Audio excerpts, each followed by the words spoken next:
Assalamualaikum warahmatullahi wabarakatuh.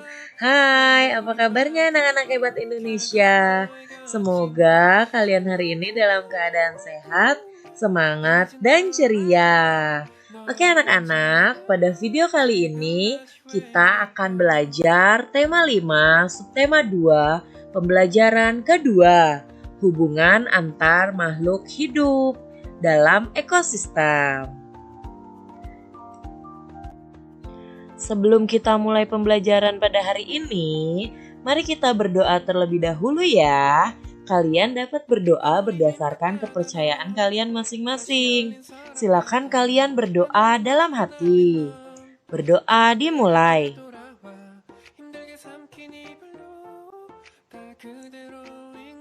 Berdoa selesai. Nah, bagi kalian yang belum subscribe channel ini, jangan lupa ya untuk subscribe channel YouTube Miss Aida. Lalu jangan lupa klik tanda jempol. Setelah itu jangan lupa klik tanda lonceng agar kalian selalu mendapatkan informasi terbaru dari YouTube channel Miss Aida.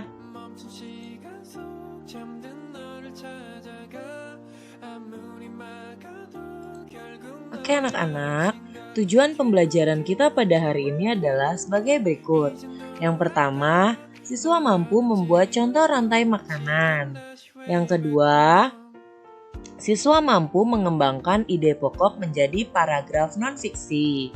Kemudian yang ketiga, siswa mampu membacakan teks non-fiksi yang telah disusun. Yang keempat, siswa mampu menjelaskan properti tari daerah dan fungsinya. Dan yang terakhir, siswa mampu mencari informasi tentang tari daerah dan fungsinya. Aliran energi dan siklus nutrien dalam rantai makanan. Pada pembelajaran sebelumnya, kamu telah mempelajari rantai makanan. Rantai makanan adalah rangkaian peristiwa makan dan dimakan antar makhluk hidup.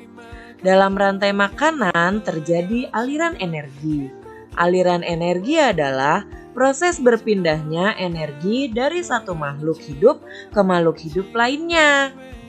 Nah, misalnya pada contohnya matahari. Nah, matahari memberikan sinarnya kepada tumbuhan.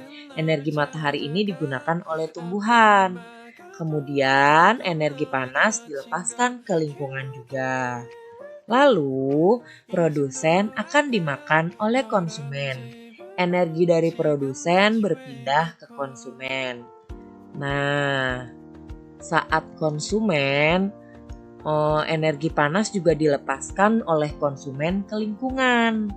Kemudian, burung dimakan ular. Nah, ternyata energi panas juga dilepaskan ke lingkungan. Lalu konsumen yang telah mati akan diuraikan oleh pengurai. Nah, energi dari konsumen ini berpindah ke pengurai. Begitu seterusnya, pengurai juga tetap memberikan energinya dilepaskan ke lingkungan. Nah, ini merupakan aliran energi yang terjadi pada rantai makanan. Nah, dalam rantai makanan, selain terjadi aliran energi, juga terjadi siklus nutrien. Nutrien atau hara adalah unsur atau senyawa kimia yang digunakan oleh makhluk hidup untuk melangsungkan kehidupannya. Nah, pada peristiwa siklus nutrien, nutrien berpindah dari produsen ke konsumen. Lalu ke konsumen tingkat 2, konsumen tingkat 3, kemudian konsumen terakhir, lalu berpindah juga ke pengurai. Saat dan produsen dan konsumen mati, tubuhnya akan diurai oleh makhluk hidup pengurai menjadi nutrien dalam tanah. Nah, nutrien tersebut lalu kembali digunakan oleh produsen untuk pertumbuhannya. Paham ya anak-anak? Mengembangkan ide pokok menjadi paragraf non-fiksi. Ide pokok dapat dikembangkan menjadi paragraf non-fiksi. Untuk menulis paragraf non-fiksi dari ide pokok teks, Ada beberapa hal yang perlu dilakukan, yaitu sebagai berikut. Langkah pertama yang dapat kita lakukan adalah topik, yakni menentukan topik yang akan dikembangkan menjadi sebuah teks. Misalnya, kamu ingin membuat teks non-fiksi dengan topik harimau sang pemangsa utama dalam ekosistem hutan. Kemudian langkah yang kedua yaitu kosakata. Kamu dapat membuat daftar kosakata sebanyak-banyaknya yang berkaitan dengan topik yang diangkat. Setelah menentukan topik, langkah selanjutnya yang dapat kalian lakukan adalah mengumpulkan dan menulis berbagai kosakata yang berkaitan dengan topik tadi. Misalnya harimau, ekosistem, hewan, pemangsa, karnivor, hutan, habitat, pemakan hewan lain, dan rantai makanan. Lalu langkah yang ketiga yaitu ide pokok. Nah, kalian bisa menuliskan ide-ide pokok berdasarkan kosakata yang telah kalian tentukan tadi. Misalnya, harimau adalah predator dalam ekosistem hutan. Nah, langkah keempat yaitu kalimat utama. Kalian bisa membuat kalimat utama dengan mengembangkan ide pokok tadi. Dari ide pokok, harimau adalah predator dalam ekosistem hutan tadi, kamu dapat membuat kalimat utama seperti sebagai anggota ekosistem hutan, harimau merupakan predator utama dalam rantai makanan. Nah, langkah kelima yang bisa kalian lakukan, informasi. Nah, kalian bisa mencari informasi tambahan dari berbagai sumber yang dapat mendukung ide pokok dan kalimat utama yang telah kalian buat tadi. Langkah keenam yaitu kalimat pendukung. Nah, kalian bisa membuat kalimat pendukung berdasarkan informasi tambahan atau kosakata yang telah kamu tulis sebelumnya. Misalnya, harimau termasuk hewan karnivor karena memakan daging hewan lain, atau dalam rantai makanan di ekosistem hutan, harimau berperan sebagai konsumen tingkat akhir. Bisa juga kalian membuat kalimat pendukung tidak ada hewan lain yang memangsa harimau. Nah, langkah terakhir nih anak-anak, kita bisa menyusun. Nah, kalian bisa menyusun mulai dari kalimat utama dan kalimat penjelas sesuai urutan sehingga menjadi sebuah paragraf non-fiksi yang padu. Berdasarkan kalimat utama dan kalimat penjelas yang telah kamu buat sebelumnya, kamu dapat membuat paragraf non-fiksi mengenai harimau sang predator utama dalam ekosistem hutan sebagai berikut. Sebagai anggota ekosistem hutan, harimau merupakan predator utama dalam rantai makanan. Harimau termasuk ke dalam hewan jenis karnivor karena memakan daging hewan lain. Selain itu, dalam rantai makanan di sebuah ekosistem hutan, harimau berperan sebagai konsumen tingkat akhir. Hal itu karena tidak ada hewan lain yang memangsa harimau. Nah, sekarang kalian bisa membuat paragraf non-fiksi.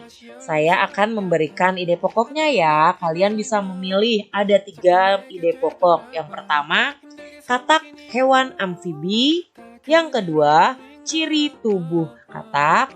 Yang ketiga, katak hewan insektivor. Nah, kalian bisa mengembangkan ide pokok ini menjadi paragraf non-fiksi anak-anak ya. Cukup kerjakan 1 ide pokok saja. Jangan lupa dikumpulkan ya di Google Classroom kita. Terima kasih.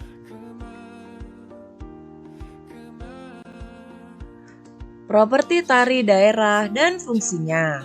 Salah satu unsur yang ada dalam seni tari adalah properti. Properti tari adalah perlengkapan atau alat yang digunakan dalam tarian. Properti berfungsi untuk memberikan keindahan pada tarian. Lalu properti juga berfungsi sebagai media untuk menyampaikan makna yang terkandung dalam tarian. Nah, properti yang digunakan dalam tari tradisional bermacam-macam. Contoh properti antara lain kipas, topeng, selendang, dan piring. Bahan pembuatan properti pun bervariasi, misalnya ada properti yang terbuat dari kain, kayu, logam, bambu, atau bahkan plastik. Perhatikan gambar tari benderong lesung di samping. Dengan menggunakan properti alu dan lesung, makna gerakan tari tersebut menjadi lebih mudah dimengerti daripada tanpa properti. Properti tari juga dapat menunjukkan ciri khas tarian atau tema tarian. Alu dan lesung dalam tari benderong lesung membantu menggambarkan kegiatan masyarakat Banten saat menyambut datangnya musim panen. Dengan adanya properti, makna tari benderong lesung yang menggambarkan kegembiraan dan sukacita masyarakat menyambut musim panen dapat tersampaikan dengan lebih baik. Alu dan lesung yang beradu menghasilkan bunyi khas yang memperlihatkan semangat dan kegembiraan masyarakat atas hasil panen mereka.